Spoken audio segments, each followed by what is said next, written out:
Good morning students, कैसे हैं आप? आशा करते हैं आप सभी अच्छे होंगे और अच्छे से अपनी पढ़ाई कर रहे होंगे। तो बच्चों, हमने पहले वाले टॉपिक्स में अभी मैथमेटिक्स में भी किया है। रेक्टेंगल और आयत के बारे में हमने एक दिन पिछली क्लास में जिक्र किया था कि रेक्टेंगल क्या होता है, आयत माने आयत क्या होता है और इसके क्या क्या गुण हैं, क्या क्या इसकी प्रॉपर्टीज हैं, वो हम पहली क्लास में कर चुके हैं। तो एक बार से फिर से रिवाइज कर लेते हैं। रेक्टेंगल या आयत वह चार भुजाओं से घिरी हुई आकृति है जिसमें आमने सामने की भुजाएं बराबर होती हैं और हर जो कोण है वो 90 डिग्री का होता है। तो हम पहले ये चीज कर चुके हैं कि आयत क्या होता है, एक चार भुजाओं से घिरी हुई आकृति होती है। कितनी भुजाओं से घिरी हुई आकृति होती है? चार भुजाओं से घिरी हुई आकृति होती है आयत, जिसमें आमने सामने की भुजाएं, ये और ये हुई ना आमने सामने की भुजाएं, ये बराबर होंगी और ये आमने सामने की भुजाएं ये भी बराबर, माने दोनों की जो लंबाई है आमने सामने वाले भुजाओं की वो एक समान होगी और जो हर कोण होगा, चार कोण हुए ना इसमें, जो हर कोण होगा वो 90 डिग्री का होगा। कितने डिग्री का होगा? 90 डिग्री का। अगर हम बात करते हैं आयत के चारों कोणों के योग की तो वो टोटल 360 डिग्री होता है। चारों कोणों का योग 360 डिग्री, क्योंकि एक कोण होता है कितने डिग्री का? 90 डिग्री का, और कुल कोण हुए 4, तो 90 चौका 360 डिग्री। ये हमारी पहली परिकल्पना थी। तो इसका हम परिमाप और क्षेत्रफल के बारे में भी पहले जान चुके हैं। एक बार से फिर रिवाइज करते हैं कि आयत का क्षेत्रफल हम कैसे ज्ञात करते हैं। आयत का क्षेत्रफल कैसे ज्ञात करते हैं? लंबाई गुना चौड़ाई। यानी कि अगर हमें कोई आयत दिया हुआ है तो उसकी एक भुजा की लंबाई और दूसरी भुजा की जो चौड़ाई होती है वो, अगर उन दोनों को हम आपस में गुना करते हैं तो आयत का क्षेत्रफल हमारे पास आता है। अगर हम मान के चलें हमें ये एक आयत दिया हुआ है और इस आयत की ये भुजा है हमारी 7 सेंटीमीटर और ये भुजा है हमारी 3 सेंटीमीटर, और इसका ही हमें क्षेत्रफल अगर ज्ञात करना है तो हम कैसे ज्ञात करेंगे? तो यहां हम इस सूत्र में कोशिश करते हैं निकालने की क्षेत्रफल। तो 7 सेंटीमीटर लंबाई, 3 सेंटीमीटर चौड़ाई, 7 21 वर्ग सेंटीमीटर इसका क्षेत्रफल हुआ हमारे इस आयत का।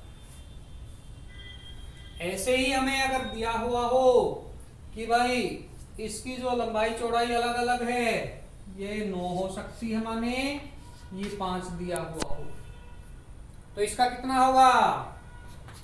जिसकी लंबाई 9 सेंटीमीटर, चौड़ाई 5 सेंटीमीटर, 9 पंजे 45 वर्ग सेंटीमीटर इसका हमारा क्षेत्रफल हुआ। क्लियर? तो आयत के जो क्षेत्रफल का हमारा सूत्र है, तरीका वो रहेगा क्षेत्रफल निकालने के लिए लंबाई गुना में चौड़ाई। आयत की लंबाई, जो भुजा की लंबाई दी हुई है वो, और चौड़ाई, तो 7 गुना में 3 अगर ये दे रखा था पहले 21, और 9 और 5 वाले की 9 गुना में 5 45 वर्ग सेंटीमीटर। आपने इस चीज का विशेष ध्यान रखना है, जो हमारी क्षेत्रफल की यूनिट है, जो आंसर हम लिखते हैं, अगर आप सीधे सेंटीमीटर लिख दिया 45 सेंटीमीटर, तो हमारा जो उत्तर है वो सही नहीं होगा। तो हमें हमेशा लिखना है वर्ग सेंटीमीटर, क्योंकि ये यहाँ था सेंटीमीटर, क्योंकि यहाँ जो गुना होती है 9 सेंटीमीटर गुना में 5 सेंटीमीटर, 9 पंजे 45 और सेंटीमीटर का हुआ हमारा वर्ग, यानी कि 2 बार उस चीज का हम प्रयोग कर रहे हैं। और गुना का ये पहला ही नियम है कि वो जो एक समान चीजें होगी वो स्क्वायर में या वर्ग में कन्वर्ट होगी। तो क्लियर? तो अब इसका परिमाप देख लेते हैं हम कि परिमाप क्या रहेगा। ये तो था हमारा क्षेत्रफल।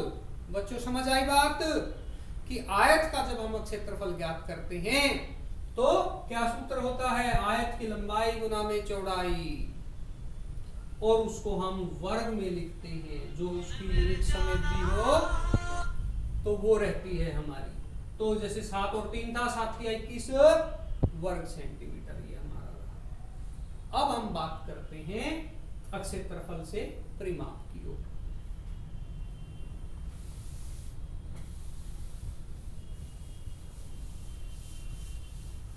तो ये था क्षेत्रफल हमारा, भुजा की लंबाई गुना में भुजा की चौड़ाई, ये था क्षेत्रफल। और अब हम बात करते हैं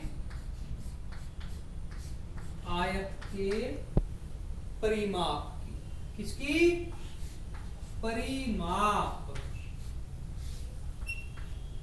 अब देखो बच्चों, परिमाप, परि का अर्थ होता है चारों ओर, माप का अर्थ हुआ मापन।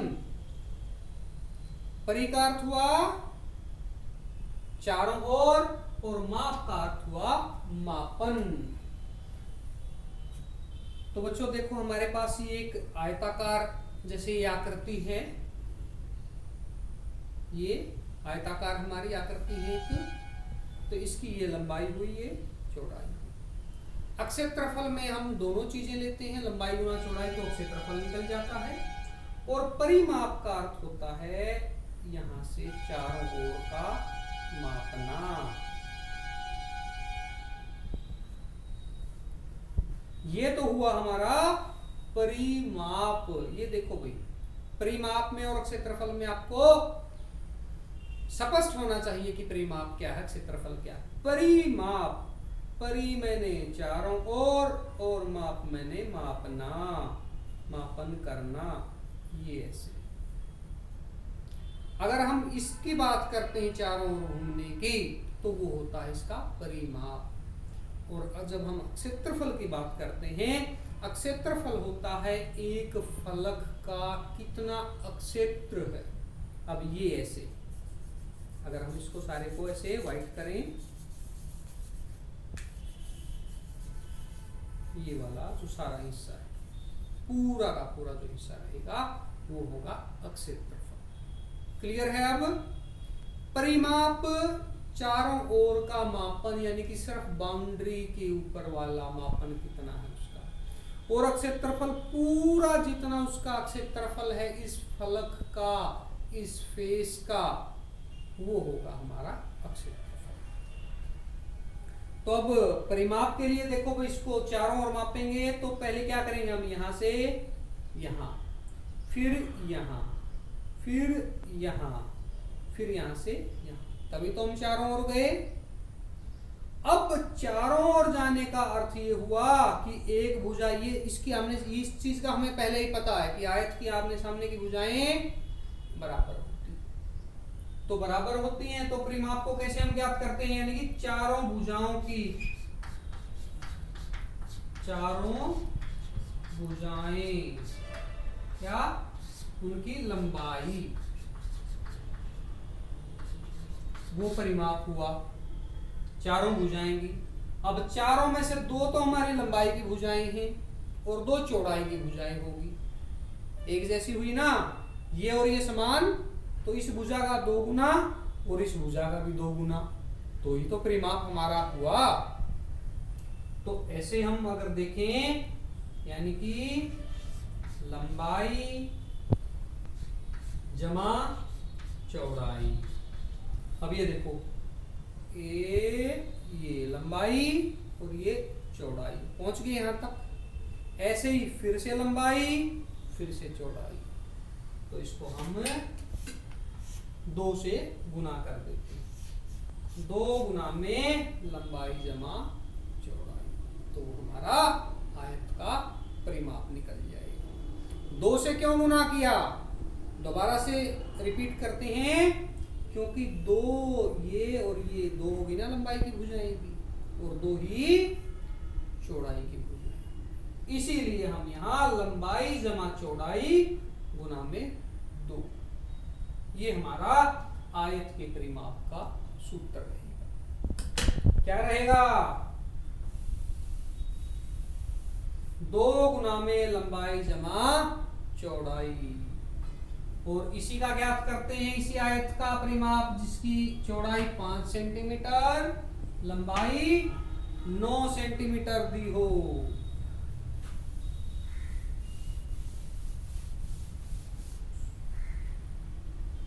तो इसका ज्ञात करेंगे तो 2 गुना में लंबाई कितनी, 9 सेंटीमीटर, चौड़ाई कितनी है, 5 सेंटीमीटर।